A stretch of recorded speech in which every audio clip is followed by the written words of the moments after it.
going to see the series of videos regarding data structures. So first, what's a data structure and what are the types of data structures, and then how can we implement those data structures, and what are the real-time uses of data structures, and what is the best data structure for particular problem, and how we need to select the data structures for use cases. Like that, we are going to see series of videos. So in this video we will try to cover what is a data structure. So this course would be very useful for those people who are at the college or who are at the bachelor, who are studying in the engineering, or who are studying in any computer science field, etc. So, and then this course targets people who are working in a software industry. So people who are trying to improve their knowledge, people who are trying to enhance their knowledge in data structures. There are a number of data structures, and nowadays on daily or weekly basis, where people are contributing the many data structures to the software community. So we need to get the latest data structure information so that we could develop a better applications. So these are the principles behind this course. So first, let us dive into our topic. What is a data structure? A data structure is a way to store and organize a data in us so that we can use it effectively. So the core principle behind data structures, if you have n number of if you have a huge data, you need to store the data in a proper structure so that you could do n number of operations on the data. So the main principle behind data structure is store and organize data in a system effectively. So you should pick the best data structure for storing your data. So for a particular use case, there could be n number of data structures that suits the problem, but you need to pick the best among them.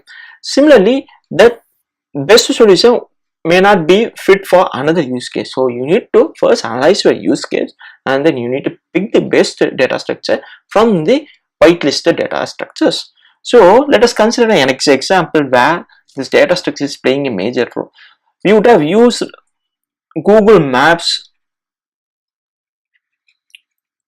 So let us consider 4 locations. For example, A, B, C, and D.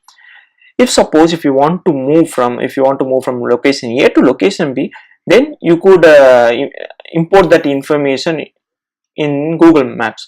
So that Google Maps would suggest the 4 possible, which means all the possible ways to reach the destination B. So the first possible way is from A to B, and the second possible way is from A to C, and then C to B, and the third possible way is A to D, and then D to B. So these are the 3 possible ways by which we can reach the destination from A. And then Google Maps would also suggest the best possible way so that we can reach the destination. For example, A to C, C to B.